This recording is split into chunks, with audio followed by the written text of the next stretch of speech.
বাংলাদেশ সরকার যুক্তরাষ্ট্রের লুইজিয়ানা ভিত্তিক আর্জেন্ট এলএনজির সঙ্গে একটি বড় এলএনজি সরবরাহ চুক্তি করেছে। এই চুক্তির আওতায় প্রতি বছর 50 লাখ টন এলএনজি কিনবে বাংলাদেশ। খবর বার্তা সংস্থা রয়টার্সের।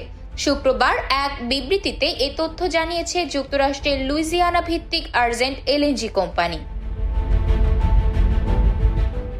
আর্জেন্ট এলএনজি বর্তমানে লুইজিয়ানার বার্ষিক 25 মিলিয়ন টন এলএনজি উৎপাদন সক্ষমতার অবকাঠামো নির্মাণ করছে। এই চুক্তিটি একটি নন বাইন্ডিং চুক্তি হিসেবে স্বাক্ষরিত হয়েছে।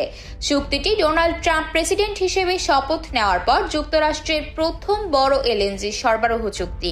শিল্প বিশেষজ্ঞদের মতে এটি নতুন প্রশাসনের জ্বালানি বান্ধব নীতির প্রতি আস্থার প্রতিফলন। ট্রাম্প প্রশাসন ক্ষমতা গ্রহণের পর যুক্তরাষ্ট্রের জ্বালানি বিভাগের লাইসেন্স স্থগিতাদেশ প্রত্যাহার করেছে, যা সুপার কোল্ড গ্যাস রপ্তানির অনুমতি দেয় এমন দেশগুলোর সঙ্গে মুক্ত বাণিজ্য চুক্তি নেই।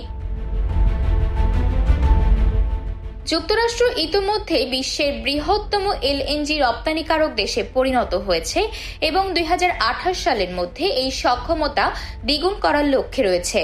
চুক্তির বিষয়ে বাংলাদেশ ইনভেস্টমেন্ট ডেভেলপমেন্ট অথরিটির নির্বাহী চেয়ারম্যান আশিক চৌধুরী রয়টার্সকে জানান, এই চুক্তি বাংলাদেশের ক্রমবর্ধমান শিল্প ভিত্তির জন্য নির্ভরযোগ্য জ্বালানি সরবরাহ নিশ্চিত করবে এবং যুক্তরাষ্ট্রের সঙ্গে কৌশলগত অংশীদারিত্বকে আরও শক্তিশালী করবে।